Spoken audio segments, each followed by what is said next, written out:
چند پیش اگر شما رسانه‌ها رو پیگیری کرده باشید، در رسانه‌های رسمی در همه جا بود که جلسه نوبتی شورای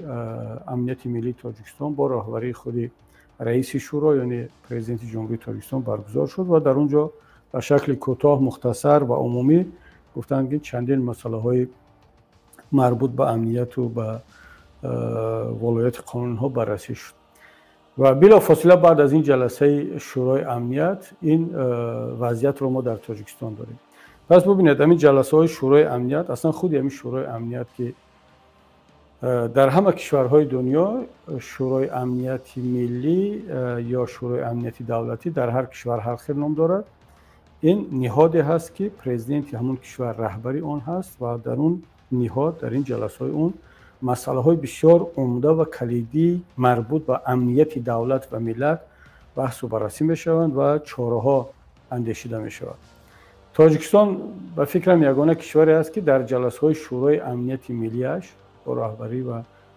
پرزیدنت و شرکت تمام وزارت های کلیدی قدرتی مسئله های شخصی و فردی بحث و بررسی می شوند و این نهاد نه تنها شورای امنیت ملی بلکه تمام نهادهای قدرتی دولتی را علیه رقیبان یک نفر پرزیدنت جمهوری تاجیکستان سفربر میکنند و اون چاره‌هایی که اندیشیده می شود نه علیه کدام دشمن است، نه علیه کدام کشور است، نه علیه کسانی است که خاک تاجیکستان را غصب میکنند، میگیرند، سرزمین ما را هجوم میکنند، بلکه علیه یگان حزب است یا یگان شخص. برای مثال در همون پروتکل معروف 3220 که سال 2011 با شرکت و رهبری خود امام رحمان با امضای اون پروتکل قبول شده بود، هدفش مبارزه علیه حزب نهضت اسلامی تاجیکستان، علیه مسجدها و دین، نهادهای دینی و صحنه سیاسی را پاک کردن از همه گونه مخالفین، از همه گونه کسان، افرادی که یک حرف زنده دارند، حرف مستقلانه دارند. و ما دیدیم که عاقبت اون چی شد، نتیجه این پروتکل و این شورای جلسه شورای امنیتی ملی چی شد. حالا امام رحمان باز یک جلسه شورای امنیتی ملی برگزار میکند و خودش را از مردم بی سلاح ولی از مردم مبارز، از مردم مستقل که در خارج قرار دارند، خودش را از آنها میخواد حمایت کند با شرکت توسط وزارت‌های قدرتی مثل کمیته امنیت، وزارت داخله، در صورتی که وظیفه و مسئولیت این وزارت‌ها حمایت ملت است، امنیت ملت و دولت است،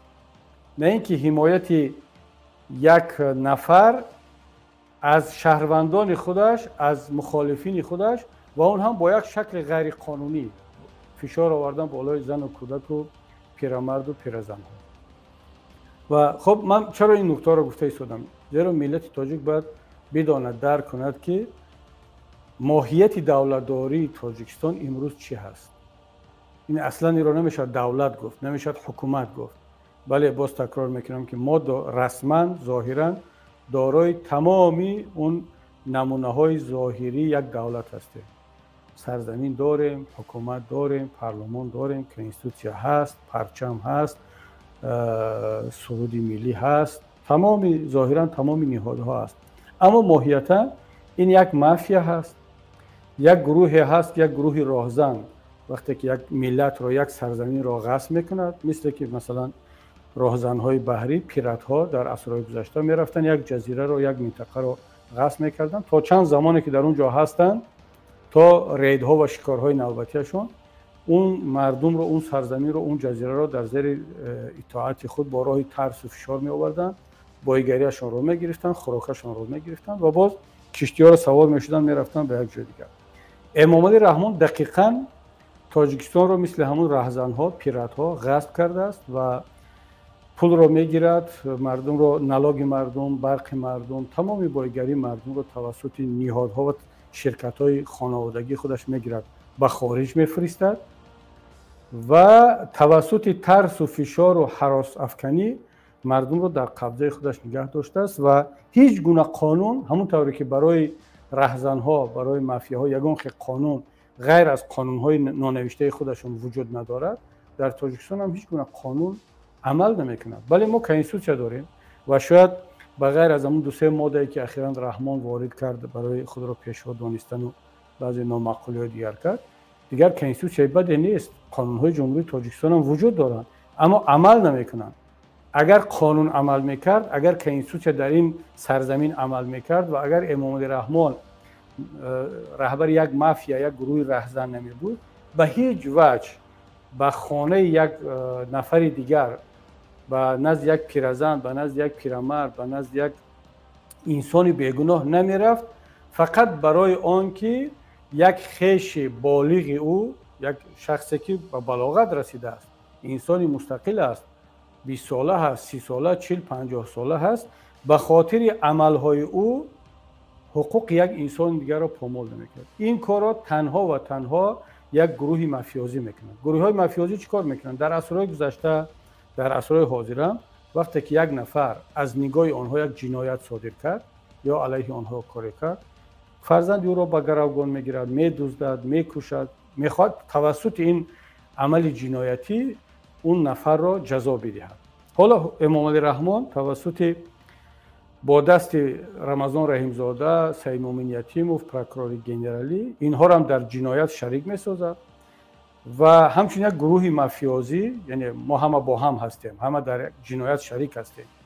یعنی همون گروه مافیازی چی است؟ اون دیگر یک اعضای یک گروه مافیازی، یک گروه رهزن نمیگوید که خب این کار رو فلانی کرد، چون میگه ما همه در یک گروه جنایتکار هستیم، همه جوابگر هستیم. حالا سید مومن یتیموف، رمضان رحیمزاده و تمام این دار و دستگاه امنیتی در جنایت‌های این رهبر شیک مافیازی شریک شدند و چون تنها و تنها این از روی قانون‌های